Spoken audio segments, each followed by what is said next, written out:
I didn't eat lunch today. Okay, so heart failure.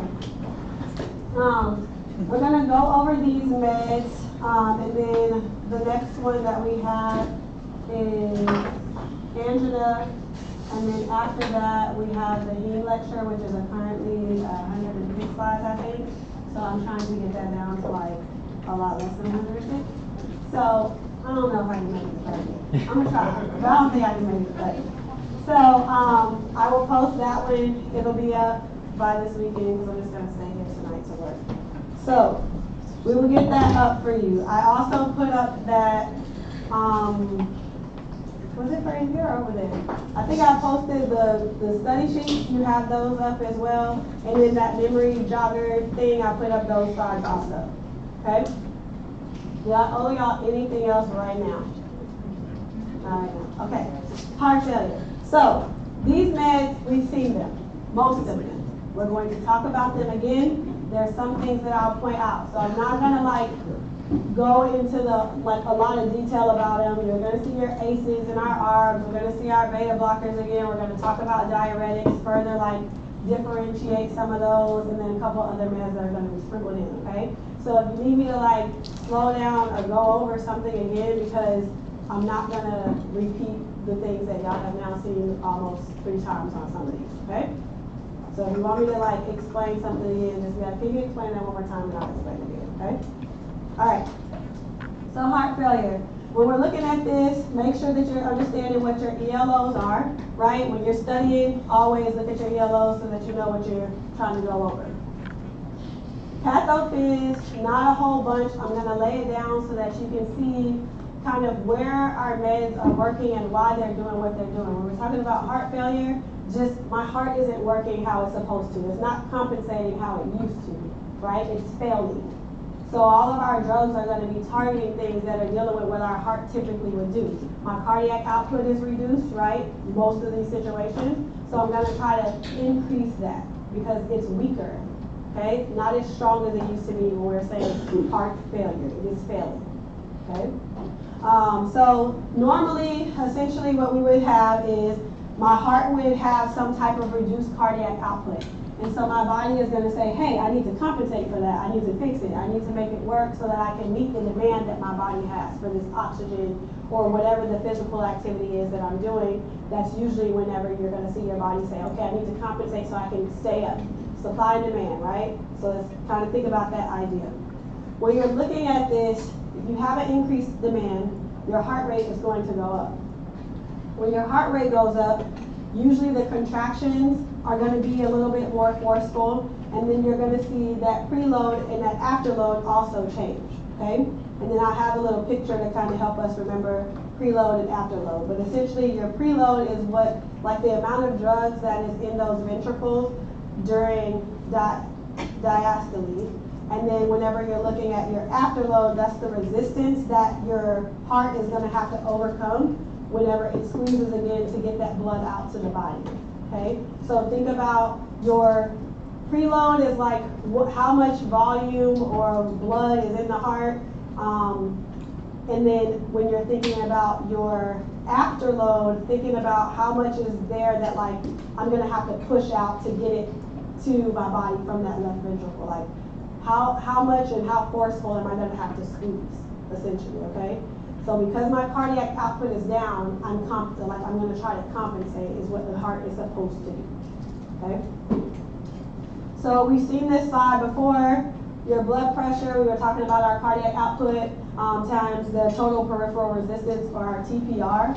So just looking at this, understanding that depending on what you're doing, depending on what time of day it is, you're going to see fluctuations in the blood pressure. You're going to see fluctuations in what the requirements are from your heart at that time, right? So your demand, depending on what you're doing, could be low or it could be high. Again, we've seen this one before. Big thing that I want y'all to kind of remember is when we're looking at this, the inability of our heart to have effective cardiac output, that over time you'll see where you're having and holding on to more volume.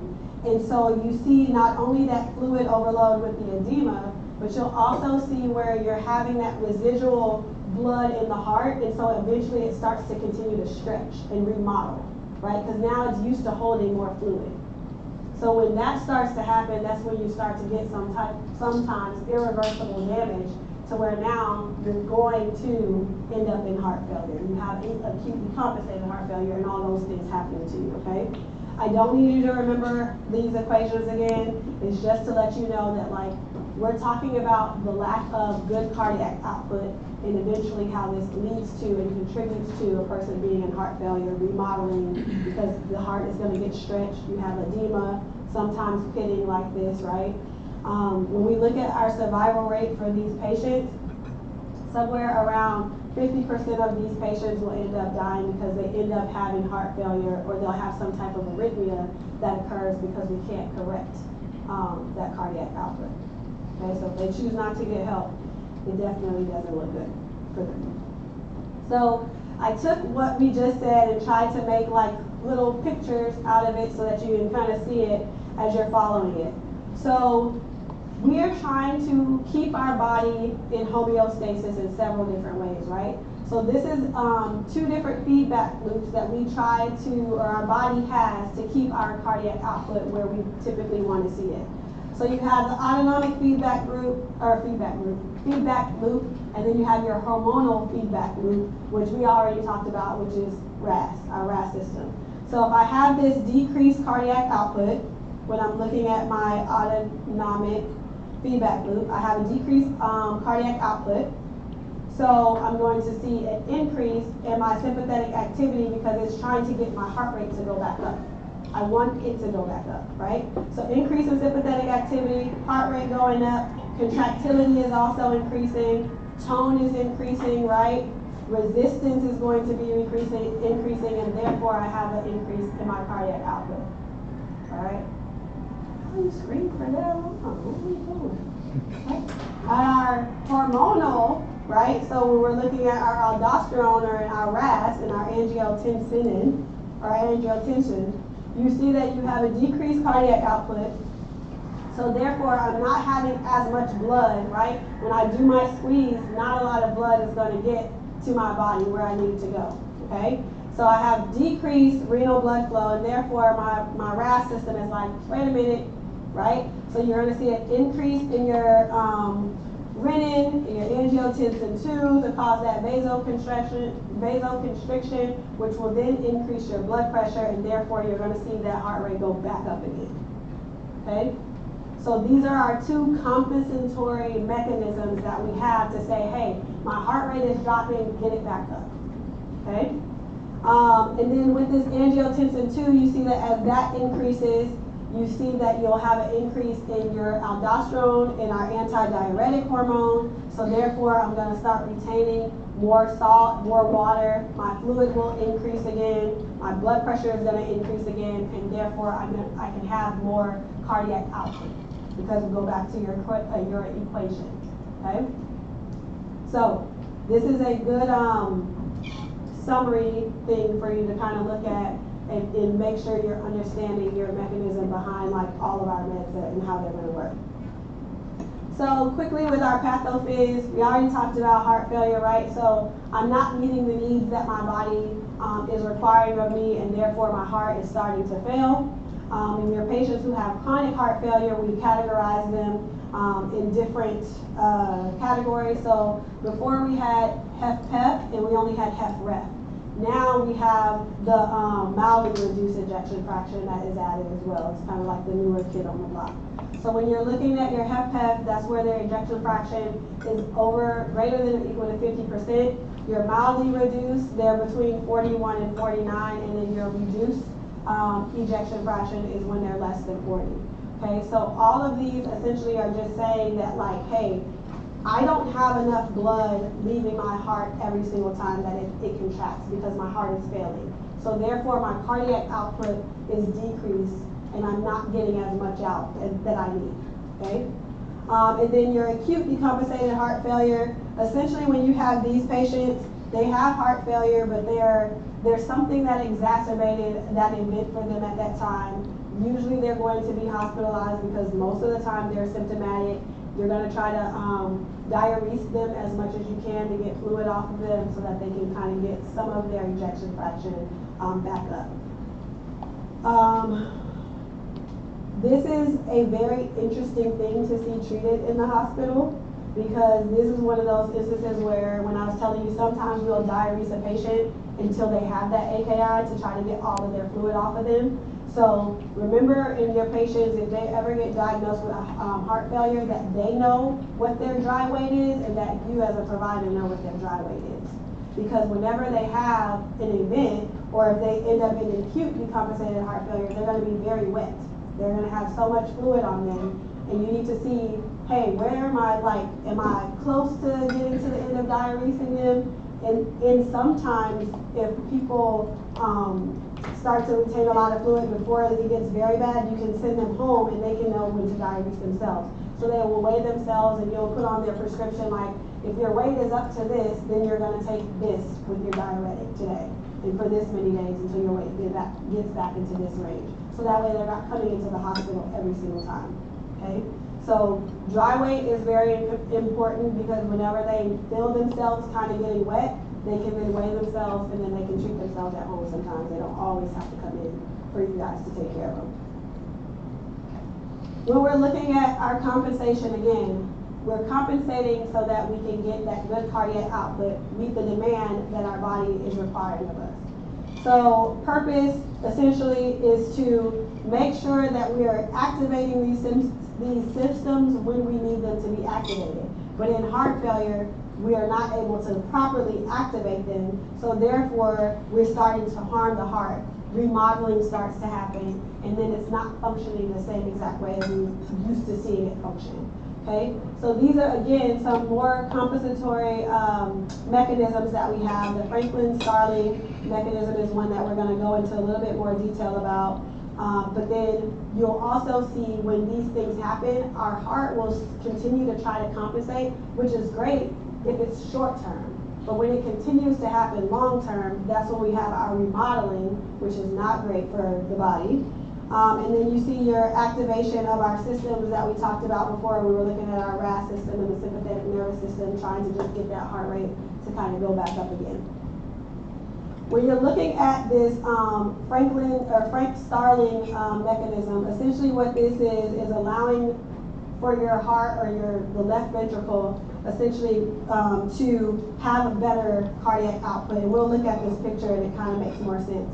So what it's trying to do is allow for better emptying, so that you can have an increase in that force, or increase in what is going to be supplied to the body from that response, from it compensating for the decreased heart failure, or decreased cardiac output.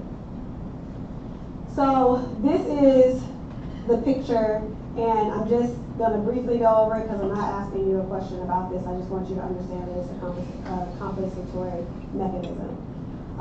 So this is normally what we would like to see, okay? So this upper line is essentially like a normal, healthy person, no issues going on whatsoever, they're fine. When we're exercising or when we're doing anything, you can see that at this point A, you can kind of have some balance in between what your body needs and what your demands are. And it's going to meet it. They're still normal. They're fine.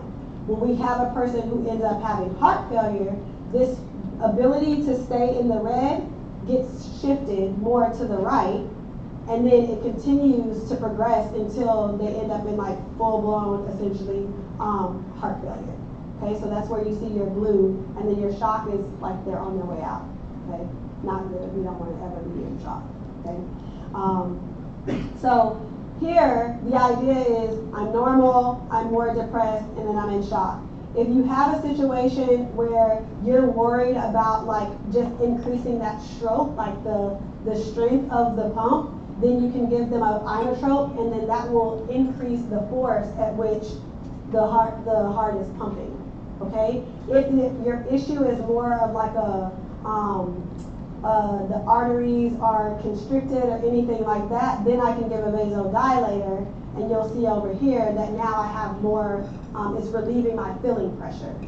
Okay, so that's all this is saying, is like looking at it two different ways. I can give them a medication and I can shift them a little bit more to the left, but they're never going to get back up to that normal range. They never make it back up here. Okay, so it's like a temporary compensation because I'm giving them medication to try to get them as close as I can.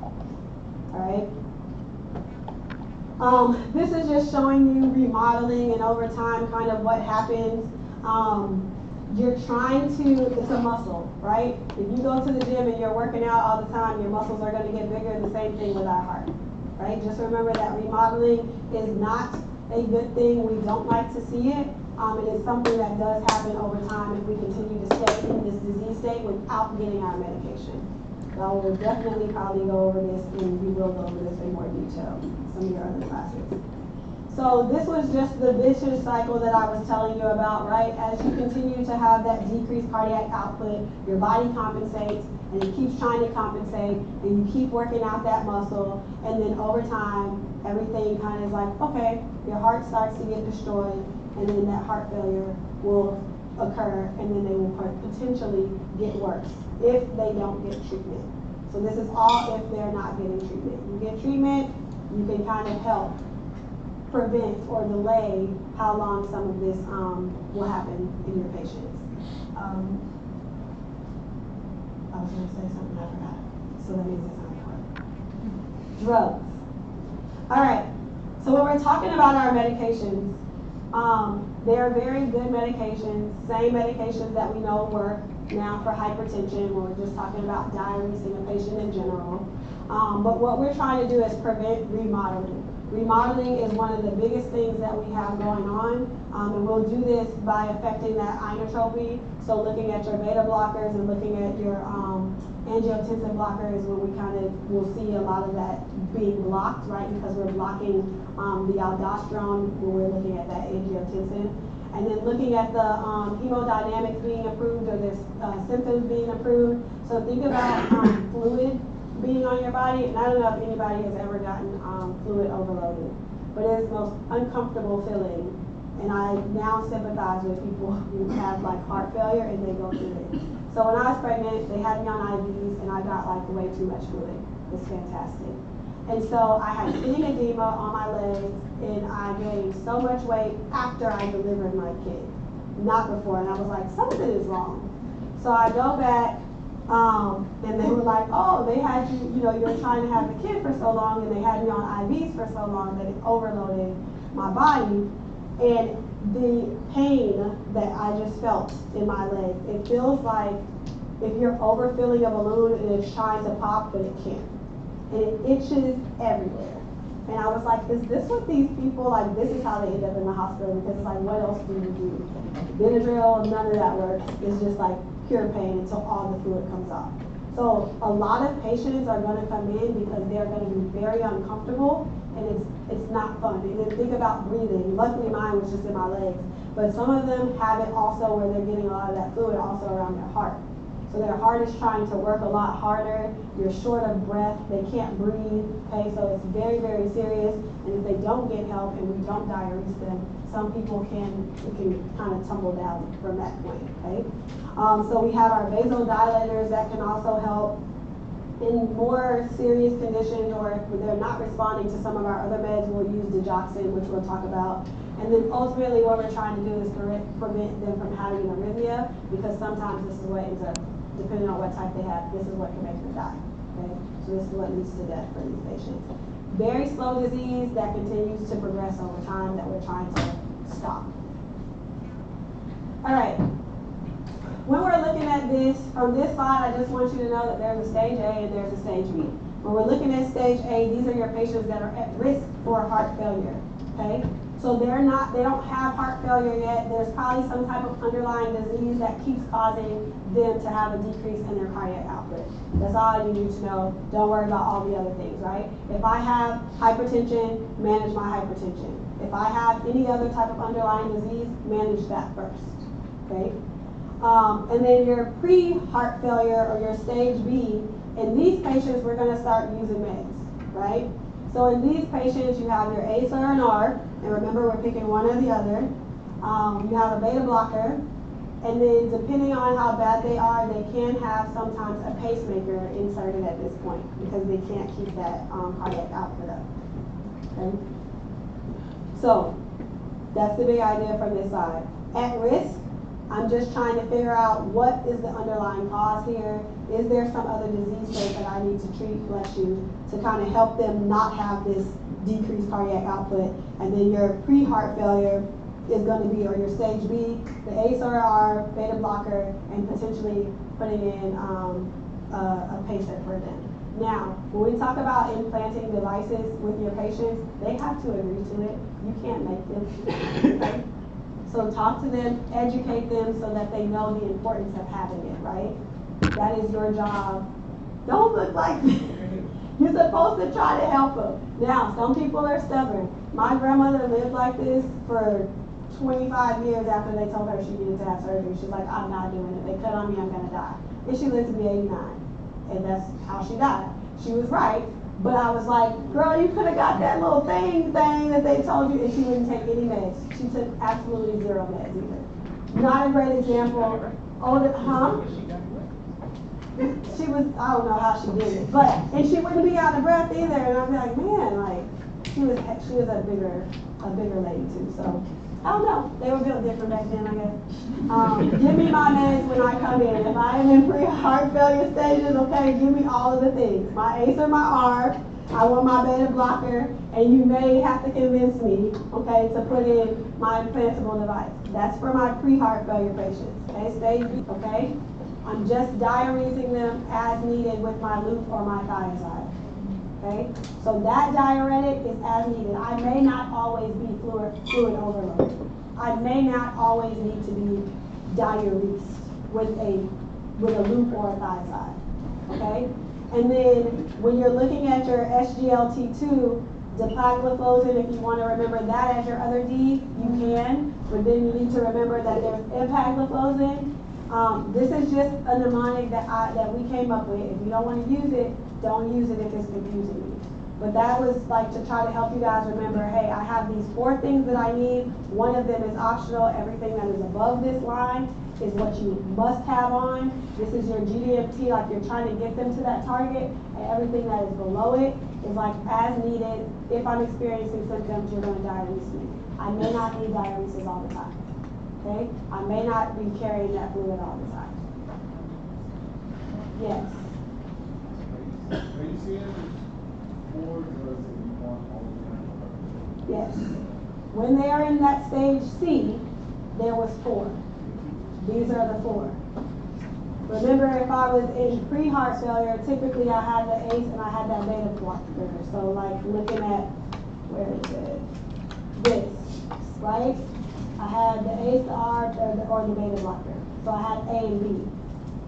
I didn't need all of these meds because now I'm worse in stage C. Now I need 4 meds at all times, and that's where you're titrating me at to that 2 to 3 months of us like trying to get me to those target doses, and I'm on that for forever. And then as I have my flares where I'm holding that fluid, then you're going to diurese me with my loop or my thiazide as needed. Yep. So for the diuretics, 3 diuretics, is that? Yes. So it's just trying to help you remember that you have these 3 different options. The way I remember D is I remember dapagliflozin and know that if I see empagliflozin, I can use either one of them. And all of the ones that are on the top or like above that line are all ones that also are kind of helping you with that mortality benefit. Because remember, my thiazides, my loops, they're not helping you with that. They're just helping you with symptoms. I don't have a mortality benefit from them. So that's why it's kind of like as needed, also as needed as I have that symptom. Okay? We'll keep going through and then we'll revisit it again at the end and see if y'all still feel the same way. Okay, so going over and talking about these, so we had our loops and we have our thiazide. So this is the one that is under the line. This was the one that we were saying is as needed.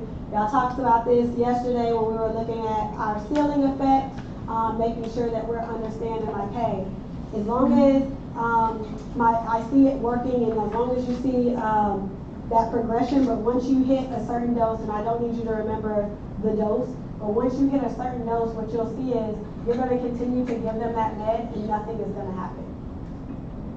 Right? So you're like, oh, I must have hit my max. That's it. Either you can take them off for, I've seen them take them off for 24 hours, but usually they're still going to try to diurese, so they will switch to a different medication. They don't just stop diuresing them because the Lasix or the loop stopped working. Okay? So they will try something else. They will try to diurese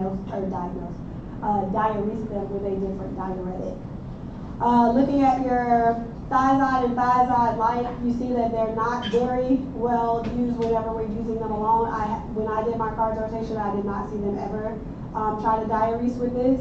So again, more of our add-on to if you're trying to diurese your patient and your loop isn't working and you want to add on another one on top of it, you can try this and see if it works. But again, I didn't really see them doing this as often. Very few cases where we had to use that.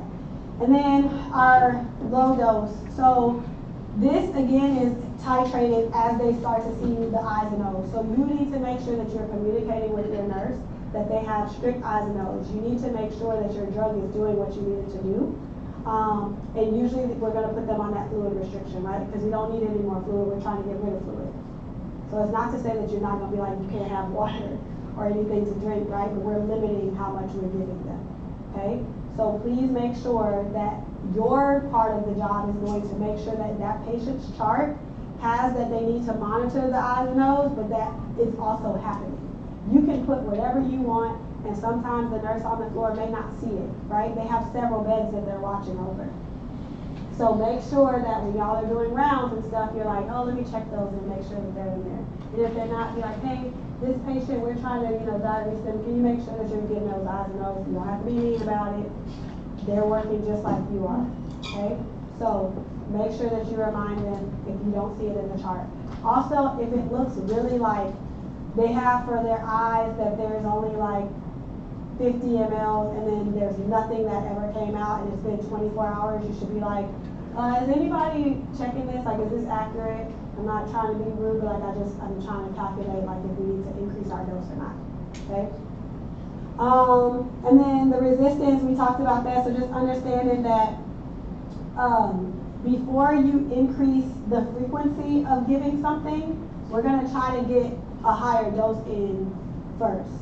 And a lot of times, even though we're starting low to see how the patient responds, the reason why we're doing that is because instead of changing frequency, we typically will increase that dose. So you don't want to start out high and not get a response and then like have nowhere to go, right? Because of the ceiling effect. So that's why we're kind of starting, because some people, they can get a whiff of a diuretic and they start going. Their diuresis is great. And you're like, perfect. Some people, you're like, all right, I need to add on multiple diuretics so that I can get them to start getting diuresed, okay? So again, look at your patient, see what's happening with them, make sure that they're getting some of that fluid off. All right, so your potassium sparing diuretics, which is what we also will call our MRA, okay? So this is one of your other Ds. This is a D that is a part of your backbone. This is the D that you must have, okay? So a potassium sparing diuretic, you have two, eplerenone and your spironolactone, which is what we kind of touched on a little bit already. And so essentially we are sparing now also potassium. So we're not wasting it. Who was wasting our potassium? Which diuretic, right? So we are not wasting in this sense. So this is a different subclass, right, of a diuretic, more specific. So your MRA, you have two. And that's what you see there in bold. When we're looking at our benefit, blocking that aldosterone, remember when we talked about the compensation that was going on, we had aldosterone in there, right? So that same mechanism that we keep going back to on our very first day when we started this block, all of this, kind of remember that in your head so you remember your mechanisms of your drug and why they matter. Reduces what? Mortality. That's why it's a part of my backbone. Again, okay? So remember that. Remember which ones you have your mortality benefits, which ones you don't. Hospitalization, again, we like to save money. We waste money, but we still like to save it, okay? So decrease those hospitalizations. I have a sicker person who can be in this bed. You're still gonna see the benefit of the diuretic effect of the med, right? So if I have a patient who does have some fluid on them, I am still gonna also diurese them and help them with their symptoms also, okay? So essentially using them again if they are as a part of our backbone. And then the other thing I didn't mention or point out is that you see with a lot of these, we're looking at their EGFRs or their creatinine clearance, right? And you've been seeing 30 a lot on those, and we saw that yesterday, but just keep that in mind also, because some of these patients may not have good renal function. Now my med choice may change because my renal function is poor and I can't clear the drug properly, okay? So as you go through this, just keep these things in mind. And because I'm potassium sparing, if I have a high level of potassium, I'm not going to want to use one of my potassium sparing diuretics unless I can get that potassium controlled before I start this.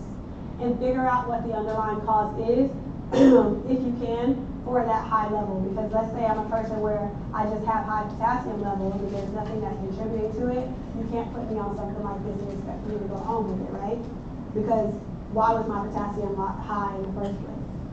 If you don't know why, then don't give me something that's going to increase my potassium even further. Adverse effects. Look at them kind of similar to how we looked at our ACEs and our Rs. Whenever I think about this, is kind of how I remember them. So hyperkalemia, because they're potassium sparing. Specifically looking at your spironolactone, this is one that you're going to have to watch out for, because in some of your males, and even in your females, you can have gynecomastia, and that is where they start to have like a lot of tenderness in the breast. And then remember, it's dealing with aldosterone, which is involved in like sex hormones, right? And so think about spironolactone as like the sex drug, not in that kind of way, but like the sex hormone drug. So you see how it can mess up the menstrual cycle. I have gynecomastia that can happen. So just try to remember what is the mechanism, okay? And so that's why you see these irregularities, impotence, okay? So breasts are affected, private parts are affected, spironolactone, all right? Contraindicated in your pregnant patients or people who have active ulcers, if they don't have active ulcers, then you're fine to use them. Remember, we're monitoring electrolytes because we have that potassium, right, that's being spared. So we want to see how much they're retaining, and if we're going to get them to very high levels, over 5, 5.5, we're worried. And then your interactions, again, just looking at it with any other thing that's going to increase potassium supplements, your ACEs, your ARBs, your loops, all those things can be but all those things can be your interactions that you're worried about, okay? Jeez. Which of the following drugs, and this is just little questions in here, interacts with lisinopril? C, right? We just talked about it because it's potassium sparing. What class does spironolactone fall under? MRA. Okay, MRA. And then looking at this, which of the following drugs interacts with your losartan? Why is it A? Okay, so again, you're not going to use your ACE with your ARB, right? So those two things are going to interact with each other. All right? So some of your questions may look like this.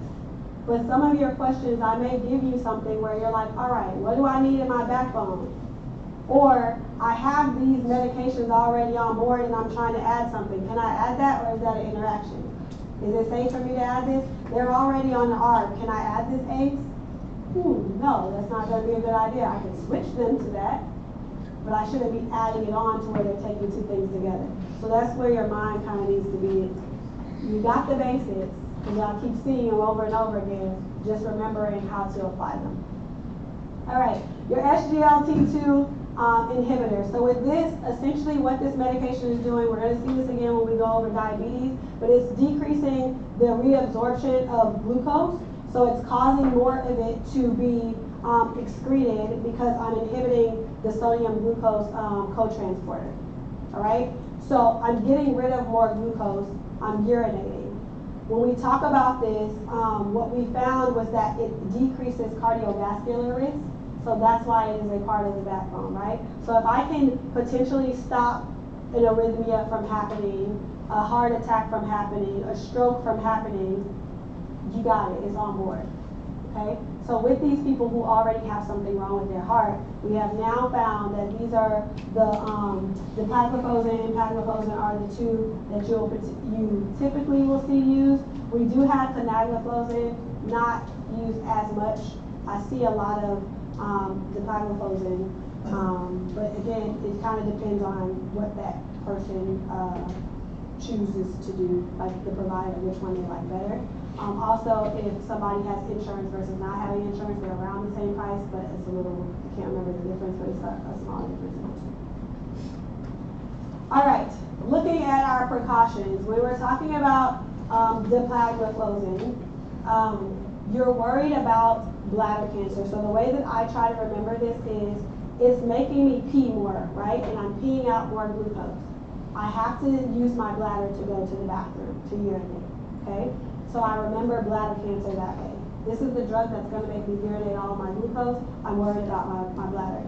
So anybody who has any type of background with bladder cancer, whether it's active, whether it's in their family, you're worried about it. More of a caution when it's in their family, but if they have active cancer, bladder cancer, you cannot use it. Your renal dysfunction, again, you see that these are, again, worried if they're less than 30. I'm not going to ask you the difference between 30 and 25. If you just remember that it's less than 30, we're all right, okay? They cannot have poor renal function, all right? And then our adverse effects. So, sounds crazy, right? But weight loss, all right? This will cause some people to lose weight. Think about, again, my mechanism. I'm getting rid of sugar, right? I'm urinating off more sugar. It's going out of my body. So you have a lot of weight loss. You have a lot of going to the restroom, which is why also it's under our diuretic, right? I've increased the amount that they're using the restroom. With that, you have a potential of having a lot of UTIs, especially if someone doesn't wipe themselves properly if they're a female. But males are also, you'll see a lot more with them, because remember, I'm peeing out sugar, right? Not only am I going to the bathroom more, but it's sugar. So now I have an increased risk also of fungal infections as well. So you see a lot of this, more so with the women, because like if they don't clean themselves properly, and sometimes they do, but if you don't get all of it off and that sugar is just sitting there and it's warm, right? My clothes are tight on my body, potentially, not always. So it's like the perfect breeding ground for fungal infections. So you see that a lot when you talk about this. We have some people who we can control very well with diabetes on this med, but we have to take them off because they get recurrent UTIs.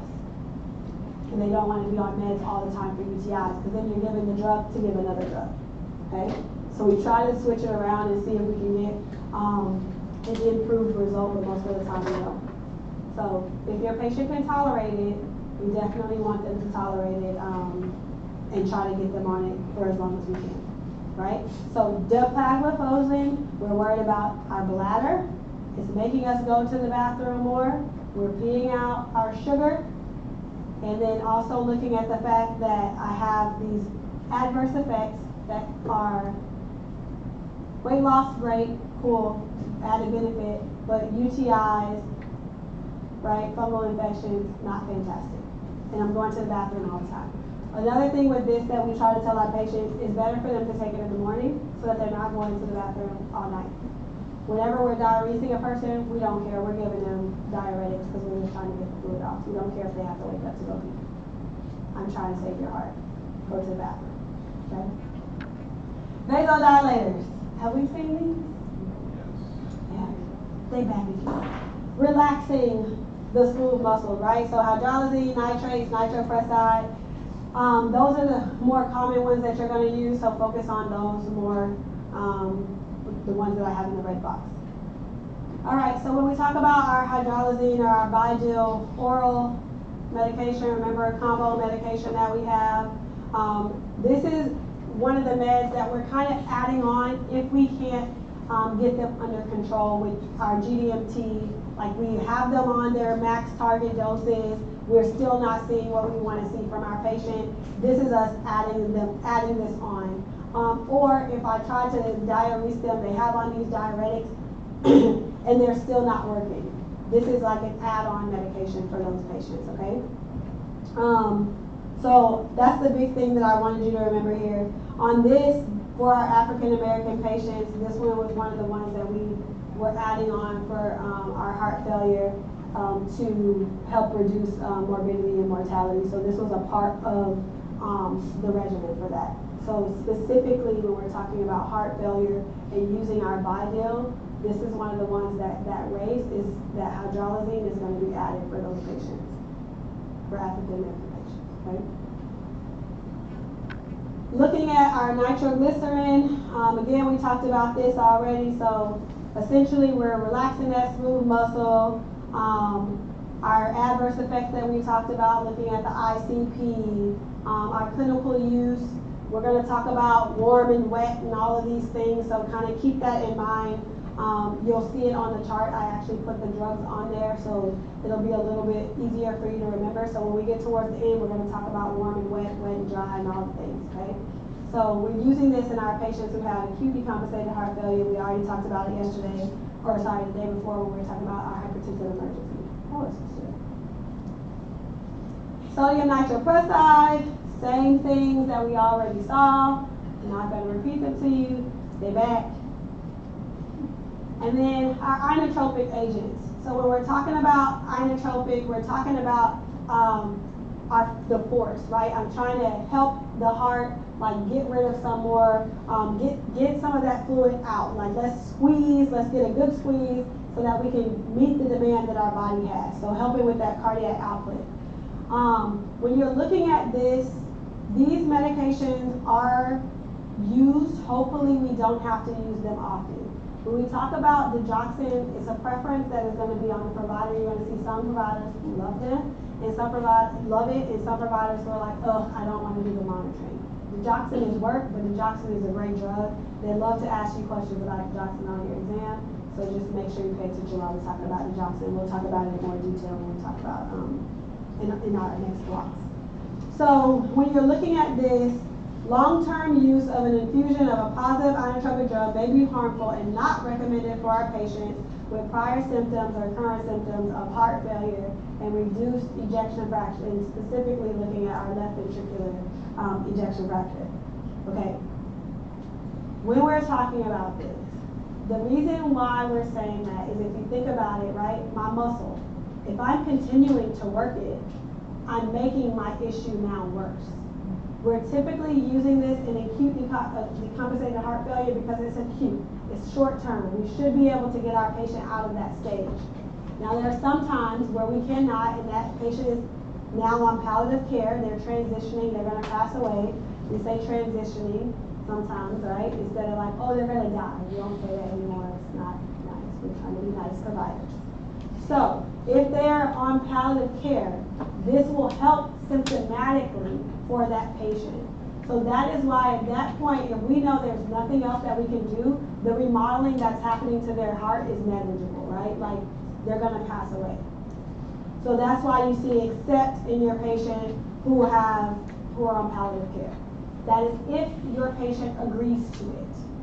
You have some people who will say, I don't care how it's going to be when I transition. I don't want anything else hooked up to me. I don't want to hear any of machines beeping, nothing. And you respect it and you turn it all off and you just watch. Okay? So that is going to be your job, to listen to them. What do they want? All right? So, looking at these, when we're talking about our digoxin, cardiac glycoside is what you're looking at for your mechanism of action. Very good medication is going to help us with that squeeze. It's going to help us kind of dig deep, digoxin, dig deep so that I can squeeze. All right? Also, another part of this is going to be the inhibition of that sodium potassium ATPase in the cardiac membrane, which is going to kind of help us get more calcium in to where I can have a stronger force. I can have that bigger, that deeper squeeze to like pump your blood out, right? Meet the demand. So our clinical effects, positive inotropic effects are what we're getting. Also going to help decrease some of that sympathetic activation that's happening. Remember, that was one of our adaptations that our body was trying to like compensate with, okay? Our clinical benefits, increasing that force, improving my symptoms, letting me get out there, be able to meet that demand better so I can exercise more. I may be able to walk now up the stairs when I couldn't before, okay? So looking at this drug, does it require a lot of work from us? Absolutely. But it's not, it's worth it for your patient. Also looking at the fact that you may not have to be hospitalized as much. I don't have as much shortness of breath. I can move around a little bit better. But what you don't see here is that mortality benefit. Okay? And remember, the longer you keep one of these on, the worse that you are making it for your patient. Okay? So this is like a short-term thing. I'm just trying to help your heart short-term, do what I need you to do, and then I'm going to pull it off. Okay? So this is reserved for your patients who are still symptomatic, but like, I can't get them there. Like they're still struggling. Let me see if I can try the digoxin. Okay? Two different routes that we have for this. Oral, which is good for us because now I can treat that patient outpatient, versus IV, which is of course going to be inpatient. When you're looking at your clinical use, again, still symptomatic, digoxin. That's what you need to keep remembering. Hospitalizations is going to help decrease those. Do I have a mortality benefit with digoxin? No. Ventricular rate control in our heart failure patients, this is not going to be effective with that. We'll look at more of this kind of in our next block, but it's not going to be as effective with that. And then monitoring, lots of monitoring, okay? So if your patient is not familiar with digoxin, they've never taken digoxin, you are not doing this on an outpatient basis because they can kill themselves. And they're going to come back for your license. You're going to be like, I went through IPAP for what?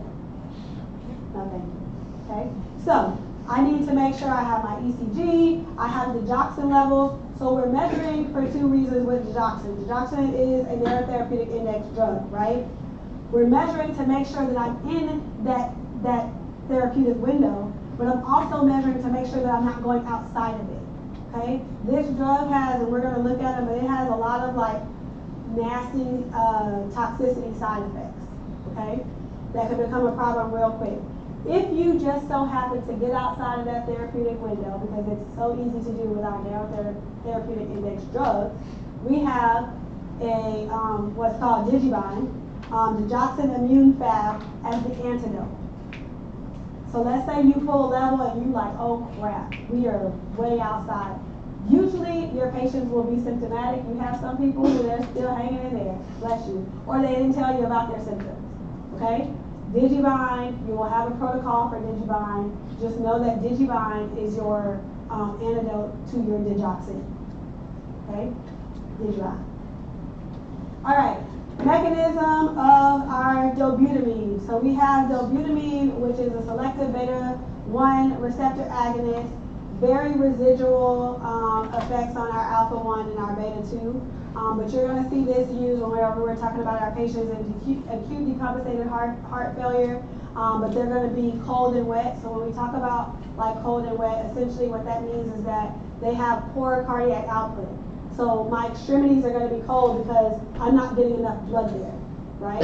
So that's why they're cold. And then when we talk about wet, that deals with like their vasculature, like are they retaining a lot of fluid, or are they getting rid of it or not? So we'll talk about that a little bit more with our chart. Again, patients who are unresponsive to or adversely affected by dopamine short-term or severe heart failure is when we can use this. I may be seeing this once, but again, I'm not typically like in the hospital a whole lot. So when you go through cardiology, you can see how much they'll use these. But again, dobutamine, great drug. But over time, the longer you use it, which again, remember, we're trying to not use these things for a very long period of time. The longer you use it, the less likely it is to work. It's not as effective. So we typically start to see this on the second day where the response that we started to get when we initially gave it to them starts to decline, switch to another medication. And then that tachyphylaxis, essentially their heart rate could start to go up and your body is trying to now compensate even more, okay? So just remembering what we're looking at here. Milrinone, another IV medication. Essentially, this is trying to cause relaxation. So PDE3, anytime you see phosphodiesterase, just kind of think about CAMP and smooth muscle relaxation, okay? That's essentially what we're using our Milrinone for. Positive inotrope, increasing that stroke volume, therefore I'm going to get an increase in my cardiac output. I'm going to have a better chance of me meeting that demand, okay? No direct adrenergic effect, so good whenever our patients are on a beta blocker because now I don't have these two drugs fighting each other, okay? Clinical use, again, acute decompensated heart failure, primarily in our cold and our dry patients. And I will let you know if your patient is cold and dry. I'm going to tell you, I'm not going to give you the symptoms and make you say if they're cold, dry, wet, whatever. And you'll, again, when we get to the chart, it's going to make a little bit more sense. Adverse effects, you have arrhythmias, you got hypotension, right? It's not a horrible drug, but make sure you're monitoring their cell lines as well because you see that thrombocytopenia.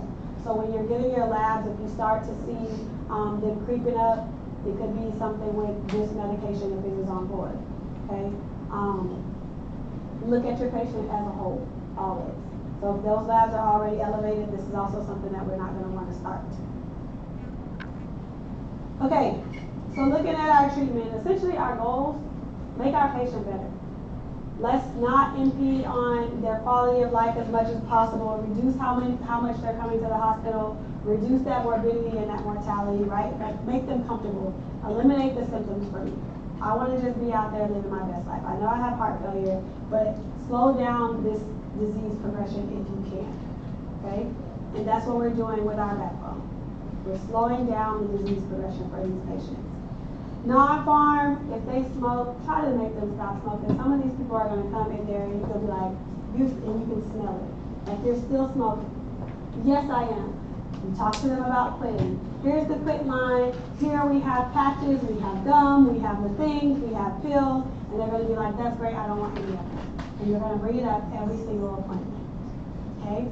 We also have pharmacists that you can try to refer them to who also work on smoking cessation. If you're like, you know what, I done said this about 10 times, I'm sick of seeing Mr. Smith come in here and tell me no. Here, just keep referring them to the pharmacist. And then we try. And then we probably will do the same thing, like they said no. We have to wait until the person is ready. Exercise, weight loss, like the stuff that we tell everybody all the time, okay? This is like our non-Pharm things. Drinking, if you can have people stop drinking or not have as many drinks in one setting, and it's important to talk to people about it, right? Because when you say drinks, like, oh, don't have 2 drinks. Cool, I'm gonna fill up a glass like this big, and as long as I don't drink it more than 2 times, I didn't have more than 2 drinks. You have to tell them how many ounces of alcohol they are limited to, okay? I'm not gonna ask you that, but I'm just talking to you as a provider. Make sure you're being very specific, because I can get real creative with 2 drinks, okay? And you see that the 2 is for the men, women, like, oh, you only get 1. Got it. I'll bring out my birthday wine glass. It's like a big old glass like that fits a whole bottle. I had 1 glass, okay? Salt, again, same thing, because if we're worried about fluid, I don't want to have too much salt because that water is gonna reabsorb it, it's gonna follow, okay? And then vaccinations, making sure they're up to date. Make sure they don't have any thyroid disease. Make sure they're not sad. They're gonna be sad because you just told them their heart is broken, okay? They don't be sad. I would be sad, all right? But make sure, and if we laugh about it, but any disease that you end up diagnosing a patient on, mental, check on that, because that's hard. Now my life has changed. Oh, I have to take a pill every day. Oh, I have to give myself this injection every day. All right? That can mess with some people. So just do your depression screening when they come in and make sure that they're all right, and then you document it. They told me they was fine. I don't know why she went and did that, right? Your summary of all of the drugs that we have talked about is now here, right? So I summarized and went over all of the ones that are going to help with hospitalization, all the ones that will help with your mortality, so that you can see them on one page, because I like things on one page. Okay, so most of my backbone things, you see I'm helping with mortality, I'm helping with hospitalization, whereas whenever I get to the right side, just outside of your bi-deal, which is the hydralazine and your isosorbide, your African American patients, that is also helping with your mortality. But your digoxin and your diuretics, our optional PRN, loops, and our thiazide were not helping us with mortality. Okay. All right. Remember on your aldosterone antagonist, you're specifically talking about MRA diuretics. Do not get that mixed up with your loops and your thiazide, because that's what I typically see. Okay? All right. Again, we already talked about our goal. We're trying to help them. Let's get things going. Let's get perfusion. Let's increase that cardiac output so that we can make them not have as many symptoms. When we're talking about our acute decompensated heart failure, that's essentially like, yes, they have these symptoms all the time, but they're dramatically worse. Like they acutely will get worse, and a lot of the times your patients are going to present to the hospital, okay? And that is usually like they'll either end up getting admitted, or sometimes we can help them in the ED and then they're discharged, okay? But this is like a decompensation. They're worse, their symptoms are worse than what they typically are. All right, that's your acute decompensated. Don't worry about the symptoms. Again, I will tell you everything that's going on, but these are two things that you'll hear them using a lot, which is your PCWP and your CI. And our goal will be to decrease both of those whenever we're doing our treatment. So I will tell you what your patient is. I don't need you to remember if it's due to congestion from fluid or if it's due to hypoperfusion because their cardiac output is too low. I'm going to tell you. So this is what we're looking at when we're looking at this chart. Okay. So dry and warm, dry and cold, wet and warm, wet and cold. Okay. This is our best case scenario. The reason why this is my best case scenario is all I have to do is mess with their medications that they're already on. Are they at GDMT? If they're not, I need to try to get them there. Are they at their max tolerated dose? If not, let me keep titrating them up. So their symptoms are essentially not as bad, they're managed, okay? If they do have acute decompensated heart failure and they're still in this area, all you're doing is tweaking their meds that they're already on, making sure that they're on their backbone, diuresing them, those things to just take care of how they're doing at that point. Now, if you're dry and cold, I'm just going to focus on meds. There's lots of other words in here. I just want you to look at the medications and match them with this presentation of dry, cold, dry, warm, wet, cold, wet, warm, okay? All this other stuff y'all are probably going to learn somewhere else. So your dry, cold patient, they don't have fluid. So I'm not worried about diuresing that person. Their issue is they're cold, my extremities are cold because I didn't pump out enough. So I'm trying to now help their heart pump that blood out to get it to where it does go down to my extremities enough, right? So we talked about inotropes. They're going to need an inotrope. I don't need to diurese this person because they're dry. What am I getting off of them? Okay, so hypoperfusion is the problem as we get into our cold area, whereas when we're talking about wet down here, congestion, fluid is my problem. Okay, so here, my issue is just my heart. I'm still dry though. Okay, so I just got one thing to deal with. All right. When I'm looking at my wet and warm, I'm wet, so you need to do what for me? You gotta diurese me. So that's why you see your diuretics. All right? I can also help get fluids moving if I'm not vasoconstricted. So help me vasodilate as well so I can like let all this fluid that you're trying to get out, let me open up the pathways for you. Okay? So I have my diuretics and I have my vasodilators and my patients who are wet and warm. If they have cardiac failure, meaning their heart is also being a part of the issue, I'm not going to go that deep. I just want you to remember vaso and diuretics. Okay? We're not dealing with ultrafiltration. So your diuretics and your vasodilators. That's it. And I will just tell you wet and warm. I'm not going to want you to know what type of failure they're experiencing. I just want you to remember what is their presentation, what drugs am I using. So my wet cold, this is a disaster. This is the patient that you don't want to see, right? They're hypoperfused and they got fluid on them. So now you're dealing with both. All right? So when we're looking at this person, right, I have several different tools. Essentially everything that we talked about can be something that you're using for your patient. What I do want you to pay attention here is that systolic blood pressure. All right? Because if my systolic blood pressure is over 90, I need to diurese before I get everything back flowing again with my inotrope. So now an order matters. Okay? I'm going to need to vasodilate. But if you're trying to figure out, hey, do I diurese this patient first or do I get their heart pumping first? It doesn't make sense for me to get their heart pumping at this point because their blood pressure is so high, right? So that's why I vasodilated them. I'm going to drop that blood pressure when I vasodilate them because that systolic is over 90, right? So I vasodilate, I'm cooling that down, and then now I got my diuretic on board, and then I'm going to go ahead and now let me get everything back pumping, okay? So this is essentially in order 1, 2, 3 on this side. Over here, how do you feel? What do you feel like doing, right? Let's get their heart back pumping. I don't need you to remember an order here. This is what I'm worried about on your systolic being greater than 90. So if you have a question that's looking at this, I will tell you what their blood pressure is if I want you to know and I'm trying to direct you to pick one over the other. Okay? Yes.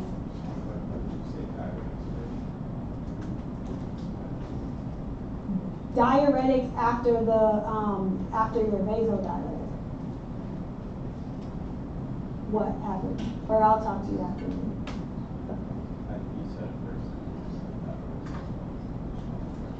Okay, so you're gonna open up everything, right? Because my systolic is over 90. So I'm gonna open up everything and then I'm gonna diurese them and give them their inotrope. Sorry if I said it different than that. Okay. And then this is just a recap. If you don't like this picture, if you want to just see it in words, I placed it both ways. Okay? So again, I'm going to give you the presentation. I just need you to know which meds you're picking for that presentation. Okay? All right. This is looking at our meds, again, that we have for a treatment of acute decompensated heart failure. So it's a summary of what we've already talked about with the drugs. So you have your dobutamine telling you what your mechanism of action is, telling you what you're going to be using it for, and then it, again, is telling you which subsets or which presentation your patient has as to why you would be treating them with this medication. Okay, so I don't need you to remember half-life. Yes, look at your adverse effects and your other comments, but like half-life, I'm not worried about that. And you've seen this as we looked at some of the other drugs. Okay, so on here, just make sure that you're looking at the differences between the two of these meds and the mechanism. Your net result is still kind of the same, and we're speeding up our heart rate or speeding up the inotropy, right? But there's different mechanisms that are underlying here. There's semi-different adverse effects because you're seeing more of your bilirubin with the hypotension, which is why we're not going to give it too fast or as a bolus. Nitroglycerin and sodium nitroprusside. When we were talking about vasodilating our patients, these are our meds that we could potentially use to do so. So we saw these already, it's just in a summary, and again, putting it on one chart for you so you can see that. Our caution drugs, we've talked about these, you've seen it, but these slides here are just to have it in a more consolidated way for you to see it. There are some new ones that are on here. So we talked about our non-DHPs, non-dihydropyridine calcium channel blockers, which were what, two? Verapamil and diltiazem. Remember that those focus more on the heart, so they can cause more bradycardia, and we need everything that we can get out of our patients who have heart failure. Okay, so that's why we're kind of cautious with those. Your thiazolidinones, we're going to talk about these whenever we look at our diabetic medications, but these will cause us to retain more fluid. So if I have heart failure, I don't want to retain more fluid, I want to get rid of it. And then when you look at your pioglitazone and your rosiglitazone, which we're going to again talk about, we're avoiding those in heart failure. So just any drug that you see on this page, I'm avoiding them when I'm talking about heart failure because they're worsening my heart failure symptoms. Another one for diabetics is Onglyza. Typically we don't use this anymore as much, but essentially it can worsen or cause heart failure in some of your patients who are on it, which is why it has fallen out of favor and we don't use it as often anymore. NSAIDs, remember this is also a part of that trifecta that we were talking about. So it can make things worse, increase their hospitalization that they have. Your steroids, we have more fluid that's being retained. So when we go over steroids, you'll see how people get like what we call a moon face and a buffalo hump, like they retain a lot of fluid whenever you take steroids, especially for a long period of time. So if we're doing bursts with these, it's not as bad, but if somebody is actively decompensated, that's bad for them at that point because they already have fluid. Okay, so we're just compounding the issue. So when we talk about our steroids, we'll do low doses for a short period of time. We try to burst them and get them off of it. So quick on and off with this one. When we're looking at our class 1 and 3 antiarrhythmics, which we're going to talk about in the next block, we're going to make sure that we are avoiding these because they can lead to death in our patients who have heart failure. Bless you. So if they have an arrhythmia, something that's like AFib, or if they're stable and there's no symptoms, we can give sotalol, amiodarone, or dilfenilide. Amiodarone is the one that we'll see typically used more. So class 1 and 3 of our antiarrhythmic medications we're avoiding, except for SAD. So sotalol, amiodarone, and your dilfenilide. Okay.